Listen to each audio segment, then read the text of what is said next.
జై తెలంగాణ, జై తెలంగాణ.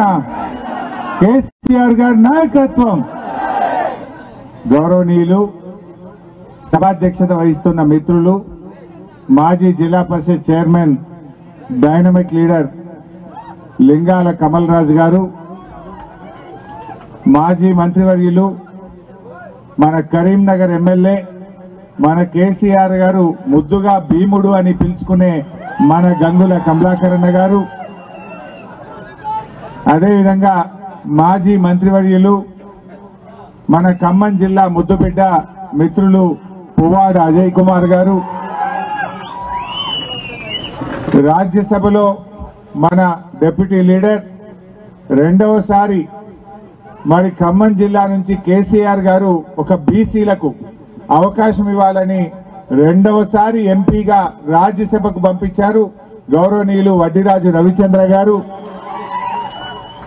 మన జిల్లా పార్టీ అధ్యక్షులు, శాసన మండలి సభ్యులు గౌరవనీయులు తాతా మధు గారు, అదేవిధంగా కొండబాల కోటేశ్వరరావు గారు, గౌరవనీయులు సీనియర్ నాయకులు బొమ్మల రామ్మూర్తి గారు, మా పుల్లయ్య గారు, అదేవిధంగా తమ్ముడు రాకేష్ రెడ్డి గారు, తిరుమలరావు గారు, వేదిక మీద ఉన్న సీనియర్ నాయకులు, ముఖ్యంగా ఇంత ఘనంగా మేము వచ్చిందేమో పరామర్శకు, కానీ ఇంత ఘనంగా స్వాగతం చెప్పిన మన బీఆర్ఎస్ పార్టీ కుటుంబ సభ్యులందరికీ పేరు పేరున నమస్కారం తెలియజేస్తా ఉన్నా.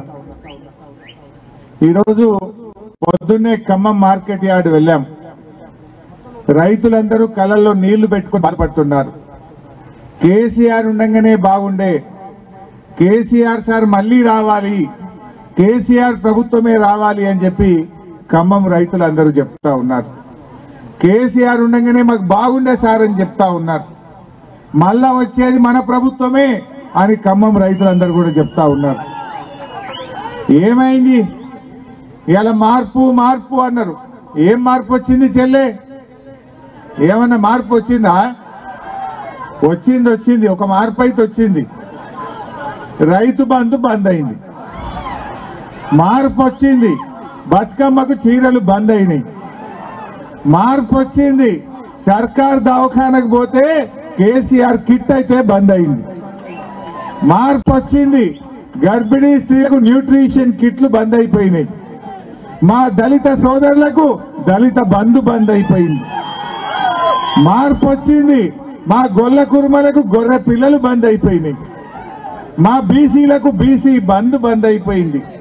మునుపట్లాగా 24 గంటల కరెంటు మార్పు వచ్చింది. మార్పు వచ్చింది. మన రేవంత్ రెడ్డి అంటుండు ఏం కోల్పోయిండ్రు అంటుండు. ఏం కోల్పోయింది? ఇవన్నీ కోల్పోయిండ్రు ప్రజలు. నువ్వు ఇచ్చిన ఒక్క హామీ అన్న అమలైందా? మా అక్క చెల్లెల్ని అడుగుతున్న మహాలక్ష్మి పథకంలో మీరిచ్చిన మొట్టమొదటి హామీ 2500 రూపాయలు ఏ చెల్లెకన్నా వచ్చిందా? వచ్చిందా చెల్లె? మీ బట్టి విక్రమార్క సంతకం పెట్టి బాండ్ పేపర్ రాసిచ్చి ఇంటింటికి వంచిండా లేదా? నాకు ఓటైంది. 2500 జీతం పడ్డట్టు 1వ తారీఖు ఇస్తా అన్నాడు. వచ్చిందా? ఇప్పుడు 11 నెలలైంది.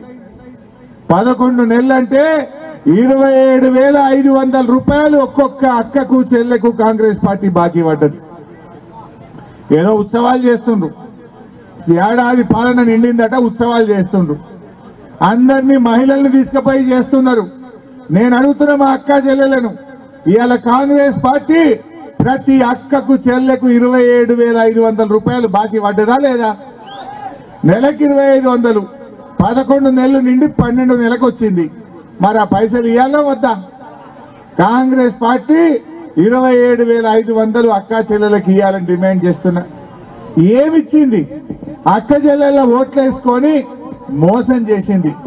తులం బంగారం అన్నారు, కాంగ్రెస్ పార్టీ మోసం చేసింది. ఒక్క చీర కాదు 2 చీరలు ఇస్తామన్నారు. బతుకమ్మకు 500 ఇస్తామన్నారు, మోసం చేసిండ్రు. మహిళలకు రాగుర బిడ్డ, మహిళలకు ఎన్నో మాయమాటలు చెప్పిండ్రు. మహాలక్ష్మి మోసం, బతుకమ్మ చీరలు మోసం, మహిళలకు ఇచ్చిన ఒక్క హామీ కూడా అమలు కాలేదు. అదే కేసీఆర్ ఉండగా ఎన్నో మహిళల కోసం కార్యక్రమాలు తెచ్చాడు. ఎవరన్నా ఎలక్షన్లలో చెప్పిందా? ఓట్లప్పుడు చెక్కపైన కళ్యాణ లక్ష్మి పథకం తెచ్చిండు కేసీఆర్. ముందు ఎస్సీ ఎస్టీలతో స్టార్ట్ చేసిండు, తర్వాత అందరికీ చేసిండు. ముందు 50,000 ఇచ్చిండు, తర్వాత 75,000 ఇచ్చిండు, తర్వాత ఆడపిల్ల పెళ్లి పెట్టుకుంటే ₹1,00,000 ఇచ్చిండు మన కేసీఆర్. ఇచ్చిందా లేదా? ఇక్కడ బట్టి కాంగ్రెస్ ఎమ్మెల్యే ఉన్నా బట్టి గారు ఇక్కడ ఈ కాన్స్టిట్యున్సీకి కళ్యాణ లక్ష్మి కింద ₹1,00,000 కేసీఆర్ గారు అందించారు ఆ రోజు. వీళ్ళేమన్నారు? కేసీఆర్ 1,00,000 ఇచ్చిండు, మేము తులం బంగారం కలుపుతామన్నాడు. కలిపిందా? ఇప్పుడు ఈ ఏడాదిలో ఎన్ని పెళ్లిళ్ళైనాయి? మొత్తం తెలంగాణలో ఒక 6 లక్షల పెళ్లిళ్ళైనాయి. అంటే కాంగ్రెస్ పార్టీ 6 లక్షల తులాల బంగారం ఈ రాష్ట్రంలో అక్క చెల్లెలకు బాకీ పడ్డది కాంగ్రెస్ పార్టీ. కొత్తగా ఇచ్చిందేమీ లేదు, ఉన్నాయి ఊడగొడుతున్నారు మీరు.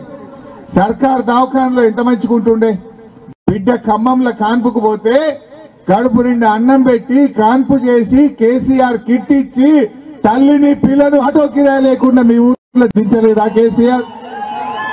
ఎందుకు బంద్ చేసిండు? కేసీఆర్ కిట్ పథకం ఎందుకు అక్క చెల్లెలకు దూరం చేసిండు?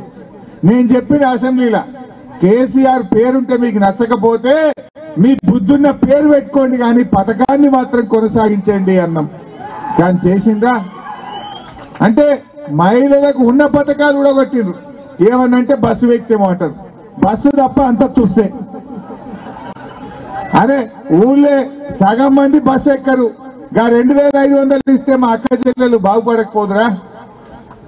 2,500 ఇస్తే బాగుపడకపోదురా? 2,500 తులం బంగారమి, కళ్యాణ లక్ష్మి, మా చదువుకునే ఆడపిల్లలకు స్కూటీ, ఇవన్నీ చెప్పలేదా వీళ్ళు? ఏవి కూడా చేయకుండా మోసం చేస్తుండ్రు. బస్సు పెట్టిండ్రు, బస్సుల ట్రిప్పులు తగ్గించిండ్రు. మున్పు 4 ట్రిప్పులు వస్తాయి, ఇప్పుడు 2 ట్రిప్పులు వస్తుంది. అందులో కాలు పెడదామంటే జాగ దొరకకుండా చేసిండ్రు. మరి బస్సు పెట్టిన వాళ్ళు పెరుగుతున్న ట్రాఫిక్ అనుగుణంగా బస్సుల సంఖ్య పెంచాలన్నా తగ్గిస్తారా? కానీ వీళ్ళు తగ్గించుకుంటూ పోతున్నారు. ఇక మహిళలకేమో ఈ రకంగా మోసం. రైతులకు 2 లక్షల రుణమాఫీ చేస్తామన్నారు, చేసినారే? అరే దేవుని మీద ఒట్టు పెట్టిండు కదా భద్రాద్రిలో, రామచంద్ర స్వామి మీద ఒట్టు పెట్టిండు. దేవుని మీద ఒట్టు పెట్టారన్న మాట తప్పుతారా? సమ్మక్క సారక్క మీద ఒట్టు పెట్టి మాట తప్పిండు. భద్రకాళి అమ్మవారి మీద ఒట్టు పెట్టి మాట తప్పిండు. మెదక్ చర్చి మీద ఒట్టు పెట్టి మాట తప్పిండు. జహంగీర్ పీర్ దర్గా మీద ఒట్టు పెట్టి మాట తప్పిండు. ఎవడన్నా ముఖ్యమంత్రి దేవుని మీద ఒట్టు పెట్టి మాట తప్పుతారా? ఎందుకంటే కొంతమంది అయ్యగారు చెప్పింది నాకు, దేవుని మీద ఒట్టు పెట్టి మాట తప్పితే ఆ రాజ్యానికి మంచిది కాదట. పాలకుడే పాపం చేస్తే మరి ఆ ప్రజలకు అరిష్టము, ఆ ప్రజలకు మరి అన్యాయం జరుగుతుంది, దేవుడు శపిస్తే అని చెప్పి కొంతమంది అయ్యగారు చెప్పిండు. నేను దేవుని దగ్గర పోయినా, దేవుడా మా ముఖ్యమంత్రి 15 ఆగస్టు లోపు రుణమాఫీ చేస్తా అని రుణమాఫీ చేయకుండా నిన్ను మోసం చేసిండు దేవుడా. యాదాద్రి లక్ష్మీ నరసింహస్వామి దగ్గర పోయినా, మా ముఖ్యమంత్రి పాపాత్ముడు, మా ముఖ్యమంత్రిని క్షమించు, నా తెలంగాణ ప్రజల్ని కాపాడు దేవుడా అని చెప్పి దేవుడి దగ్గర పోయి దండం పెట్టిన. దేవుడికి దండం పెట్టిన, ఈ ముఖ్యమంత్రికి సద్బుద్ధిని ప్రసాదించు. ఏమన్నా మాట్లాడితే మా ముఖ్యమంత్రి అయితే దేవుని మీద ఓట్లు లేకపోతే తిట్లు, ఇంకేమన్నా ఉన్నాయా? ఆ టీవీ పెట్టే చాలు, అయితే తిట్లు లేకపోతే దేవుని మీద ఓట్లు. పని చేసే తక్కువ, లొల్లి పెట్టేది ఎక్కువ. ఏమన్నా చేసిండా? దేవుడికి మొక్కిన, దేవుడు ఆయనకు సద్బుద్ధిని ప్రసాదించి, ఈయనకు మంచి బుద్ధినిచ్చి మంచి పాలన అందించేటట్టు మా ముఖ్యమంత్రి జర ఆగమాగం ఉన్నాడు, ఆయనకు మంచి జ్ఞానాన్ని ప్రసాదించమని కూడా దేవుని మొక్కాల్సి వచ్చింది. ఏం మాట్లాడు? ఆయనకు మంచి వాక్కును కూడా ప్రసాదించమని చెప్పిన. ఎందుకంటే ఒక ముఖ్యమంత్రి మార్గదర్శకంగా ఉండాలి. మొన్న పెళ్లికి పోతే కాంగ్రెస్ లీడర్లు కలిసిండ్రు. ఏం చెప్పుకోవాలన్నా మా ముఖ్యమంత్రి మాట్లాడితే మేమే టీవీలు బంద్ పెడుతున్నాం, పిల్లలు ఏడ ఖరాబ్ అవుతారో అన్నారు. ఆ టీవీ ఛానల్ అన్నా మారుస్తున్నాం, టీవీ అయినా బంద్ పెడుతున్నాం. ఇట్లా మాట్లాడితే ఎట్లా అని చెప్పి ప్రజలు అంటున్నారు. అన్ని అబద్ధాలే, మా నోరిప్పితే అబద్ధాలే. హైదరాబాద్ కంటే 3 దిక్కుల సముద్రం ఉన్నదట. ఉన్నదా? ఈ ముఖ్యమంత్రి చెప్తాడు హైదరాబాద్కు 3 దిక్కుల సముద్రం ఉందంటాడు. రాజీవ్ గాంధీ కంప్యూటర్ కనిపెట్టిండట. దిల్సుఖ్ నగర్లో విమానాలు అమ్ముతారట. అరే ఏం మాట్లాడుడది? ఈ జనము వింటున్నారు అనే కొద్దిగా సోయన్న ఉండద్దా ముఖ్యమంత్రికి? ఏది పడితే గదే మాట్లాడతాడు, అన్ని అబద్ధాలు. అయినా ఎవరు మాట్లాడతారు? ఎట్లా పనిచేసేటోడు మంచిగా మాట్లాడతాడు. పని శాతగానోడే ఎవడైతే ఓటమి పాలవుతాడో వాడు నోరు జారుతాడు, అంతే కదా. శాతగానోడు అబద్ధాలు ఆడతాడు. ఈ రకంగా రేవంత్ రెడ్డి ప్రజల్లోకి వచ్చి ఇదే బట్టి విక్రమార్క, ఇదే రేవంత్ రెడ్డి బాండ్ పేపర్ మీద 100 రోజుల్లో 6 గ్యారంటీలను సంతకాలు పెట్టలే. వీళ్ళు ఇల్లు తిరగలేదా? ఒక్క గ్యారంటీని అమలైనాదే? నేను అడుగుతా ఆడిట్లా. మొదటి గ్యారంటీ మహిళలకు 2500 వచ్చిందా? రెండవ గ్యారంటీ 15,000 రూపాయల రైతు బంధు వచ్చినాదే? వచ్చిందా? మూడవ గ్యారంటీ అందరికీ డబుల్ బెడ్రూమ్ ఇండ్లు ఒకటని వచ్చిందా మీ ఊర్లే? నాలుగవ గ్యారంటీ విద్యార్థులకు 5 లక్షల విద్యార్థి భరోసా కార్డు వచ్చినాదే? ఐదవ గ్యారంటీ అవ్వా తాతలకు 4,000 పింఛన్ వచ్చిందా? కేసీఆర్ 200 ఉంటే 2,000 చేసిండు, వీళ్ళు ఇచ్చిండ్రా? అంటే ఒక్క గ్యారంటీ అమలు కాలే, మాటలు మాత్రం కోటలు దాటుతున్నాయి. మరి ఏడాది నిండింది, ఆత్మవిమర్శ చేసుకో, ప్రజల క్షమాపణ చెప్పు. తప్పైంది, మిమ్మల్ని మోసం చేసినాము, 100 రోజుల్లో 6 గ్యారంటీలు ఇస్తామని చెప్పి 350 రోజులు నిండినా గ్యారంటీలు అమలు చేయలేదని, తప్పైందని తెలంగాణ ప్రజలను క్షమాపణ కోరమని చెప్పి నేను డిమాండ్ చేస్తా ఉన్నా. అదే మన కేసీఆర్ ఓట్లల్లో చెప్పకపోయినా, ఎలక్షన్ చెప్పకపోయినా రైతు బంధు ఇయ్యలేదావే? కరోనా వచ్చినా రైతు బంధు ఇచ్చిండు.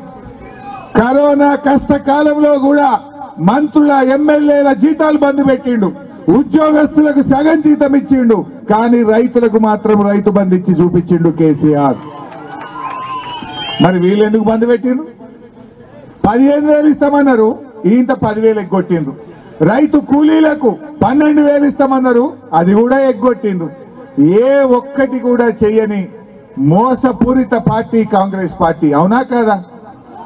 ఏమనంటే ప్రశ్నిస్తే కేసులు పెట్టారట, అడిగితే దబాయిస్తున్నారు. వెనకటికట ఓ సామెత ఉంటది, ఇగురం లేనోడు వ్యవసాయం చేస్తేనట వడ్లు వాగుల కొట్టుకపోయినాయట, గడ్డి గాళ్ళ కొట్టుకపోయిందట. ఈ కాంగ్రెస్ వాళ్ళ పాలన గట్లున్నది, ఈ రేవంత్ రెడ్డి పాలన గట్లున్నది, అంతా మోసం. అందుకే నేను మొన్న ఎక్కడో అన్నా, నీ పేరు యనుమల రేవంత్ రెడ్డి కాదయ్యా, నిన్ను ఇప్పటి నుంచి ఎగవేతల రేవంత్ రెడ్డి అని పిలుస్తామో అని చెప్పిన. ఇప్పుడు మాట మీద నిలబట్టే మాట మీద నిలబట్టు, మోసం చేస్తే ఏమనాలి? ఎగవేడితే ఎగవేతల రేవంత్ రెడ్డి అంటే తప్ప, ఈ మాట అంటే కేసు పెట్టారట. పెట్టుకో, 100 కేసులు పెట్టుకో, నేను అంటనే ఉంటా నిన్ను అని చెప్పిన. మూసి మూసి మూసి అన్నాడు. నేనన్నా, ఆ మూసి మురికి కంటే నీ నోటి మురికే ఎక్కువ ఉన్నది నాయనా, నీ నోటి కంపే ఎక్కువ ఉన్నదని చెప్పిన. ఆ మూసి మురికి కంపు కంటే రేవంత్ రెడ్డి నోటి కంపే ఎక్కువైపోయింది. నీ నోటి కంపు చక్కగా చేసుకో ఫస్ట్. మా తమ్ముడు అదానీ గురించి అంటున్నాడు. ఇక ఈ అదానీ గురించి ఢిల్లీ కాంగ్రెస్ ఒకటి, గల్లీ కాంగ్రెస్ ఒకటి. ఢిల్లీ కాంగ్రెస్ ఏమంటుండు? రాహుల్ గాంధీ అదానీని అరెస్ట్ చేయాలి అంటుండు. మరి అదానీ దగ్గర 100 కోట్లు తెచ్చుకున్న రేవంత్ రెడ్డిని ఏం చేయాలనో కూడా రాహుల్ గాంధీ చెప్పాలి. ఇప్పుడు 100 కోట్ల చెక్కు తీసుకున్నావు కదా మొన్న, మరి అదానీని అరెస్ట్ చేయాలని ఢిల్లీలో ఉండే రాహుల్ గాంధీ మాట్లాడితే, గల్లీలో ఉండే రేవంత్ రెడ్డి 100 కోట్లు తెచ్చిండు అదానీ దగ్గర. మరి ఈయనను ఏం చేయాలనో కూడా ఇవాళ రాహుల్ గాంధీ చెప్పాలని చెప్పి నేను కోరుతా ఉన్నా. రాహుల్ గాంధీ ఏమో అదానీని అరెస్ట్ చేయాలంటాడు, రేవంత్ రెడ్డి ఏమో మంగళారతులు పట్టుండు. ఎదురుంగా పోయి ఆయనతో అగ్రిమెంట్లు చేసుకుంటుండు, ఎదురుంగా పోయి రాహుల్ గాంధీతోని అంతర్గత ఒప్పందాలు చేసుకుంటుండు. మరి అదే మన కేసీఆర్ 10 ఏళ్లు ముఖ్యమంత్రి ఉండే. కేసీఆర్ 10 ఏళ్లు ముఖ్యమంత్రి ఉంటే అదానీ అంటోని తెలంగాణలో అడుగుపెట్టనిచ్చిండా? అదానీ అంటోండు ఒక్క రూపాయి అన్న మన తెలంగాణలో కేసీఆర్ లో చేసిండా? మరి కేసీఆర్ ఏమో అదానీ అంటే ముందే ఆయనకు క్లారిటీ ఉంది కనుక ఆయనను తెలంగాణకు దూరం పెట్టిండు. ఇలా అమెరికాలో అదాని మీద కేసు పెట్టిండు, ఆయనను అరెస్ట్ చేయాలంటున్నారు. అదాని ఎవరెవరికి లంచాలు ఇచ్చిండ్రో వాళ్ళందరినీ కూడా అరెస్ట్ చేయాలంటున్నారు. మరి అదాని ఇలా రేవంత్ రెడ్డి కూడా లోపలికి వెళ్ళి వేరే ఇచ్చిండు, బయటకు వెళ్ళి వేరే ఇచ్చిండు. దీని మీద కూడా విచారణ జరపాలి.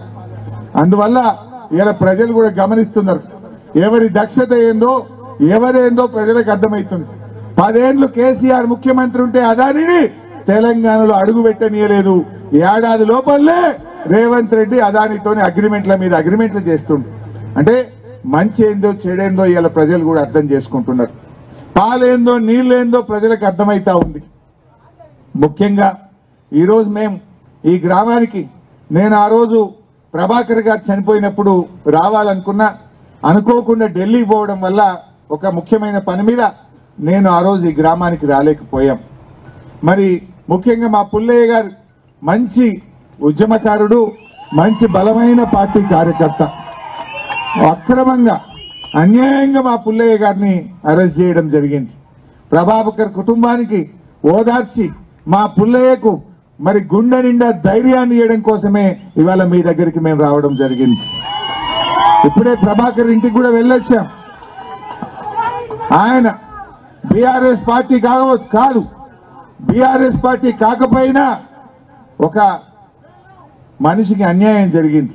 ప్రభాకర్ పాపం తన భూమిని కాంగ్రెస్ పార్టీ వాళ్ళు కబ్జా పెట్టిండ్రు, నా భూమిని దున్నేసిండ్రు, నా భూమి సాగుకు పనికి రాకుండా చేసిందని పోలీస్ స్టేషన్ కు ఎంఆర్ఓ ఆఫీస్ కు తిరిగినా ఆయనకు న్యాయం జరగకపోతే ఒక అమాయకుడు ఈ కాంగ్రెస్ దురాగతాలకు ఇలా ప్రభాకర్ ఆత్మహత్య చేసుకుంటే 2 చిన్న పిల్లలు ఉన్నారు, చిన్న బడికి పోయే పిల్లలు ఉన్నారు. ఆ పిల్లల్ని రోడ్డు మీద పడేసి ఆ కుటుంబాన్ని ఆగం చేసిందంటే ఇది కాంగ్రెస్ పార్టీ చేసిన హత్య. కాంగ్రెస్ పార్టీ యొక్క విఫలం వల్ల, వైఫల్యం వల్ల ఇలా ప్రభాకర్ చనిపోయింది. అదేవిధంగా మా పుల్లన్న పాపం ప్రసాద్ అనే రైతు కరెంట్ షాక్ కొట్టి చనిపోయింది. అది రాష్ట్ర ప్రభుత్వ వైఫల్యం. విద్యుత్ శాఖ మంత్రిగా మీ ఎమ్మెల్యే గారు బట్టి గారే విద్యుత్ శాఖ మంత్రిగా ఉన్నారు.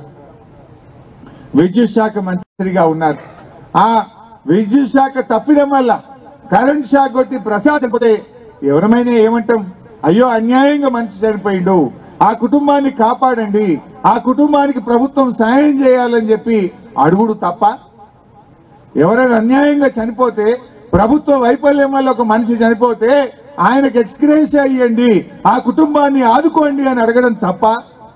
మా పుల్లయ్య గారు గదే చేసిండు. ఆ కుటుంబాన్ని ఆదుకోవాలి, ఆయనకు అన్యాయం జరిగిందని ఆ గ్రామస్తులందరూ అడిగారు. మన పుల్లయ్య గారు కూడా అడిగిండ్రు. న్యాయం అడిగినందుకు నువ్వు న్యాయం అడుగుతావా అని ఆయన మీద అన్యాయంగా కేసు పెట్టి జైలుకు పంపినటువంటి పార్టీ ఈ కాంగ్రెస్ పార్టీ. మాటలేమన్నారు, 6 గ్యారంటీలతో పాటు 7వ గ్యారంటీ ప్రజాస్వామ్యం అనే గ్యారంటీ కూడా మీకు ఇస్తామన్నారు. ఇదేనా ప్రజాస్వామ్యం అంటే? ప్రశ్నించే హక్కు లేదా? మా పిల్లలు సోషల్ మీడియాలో పోస్టులు పెడితే మా పిల్లల మీద కూడా అక్రమ కేసులు పెడతా ఉన్నారు. మా న్యాయం చేయండి అని మా పుల్లయ్య గారు అడిగితే అయ్యప్ప మాలలో ఉన్నటువంటి పుల్లయ్య గారిని ఆయనను ఆ రకంగా అరెస్ట్ చేయొచ్చా?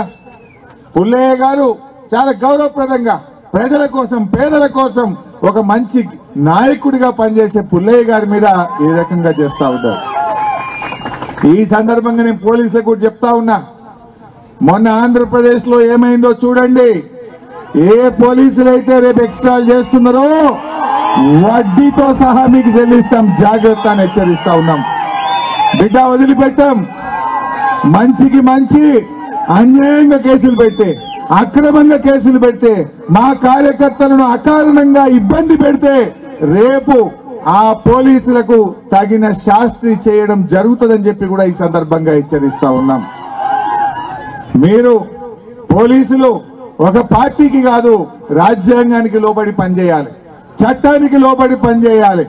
చట్టానికి లోబడి మీరు పనిచేయకపోతే, చట్టాన్ని అతిక్రమించినా, ఒక పార్టీకి తొత్తులుగా వ్యవహరించినా, అన్యాయంగా మా నాయకులను, కార్యకర్తల్ని అక్రమంగా వేధిస్తే, తప్పుడు కేసులు పెడితే రేపు మాత్రం తప్పకుండా వచ్చేది బీఆర్ఎస్ ప్రభుత్వం, దానికి మాత్రం తగిన మూల్యం చెల్లించుకోవాల్సి వస్తుంది.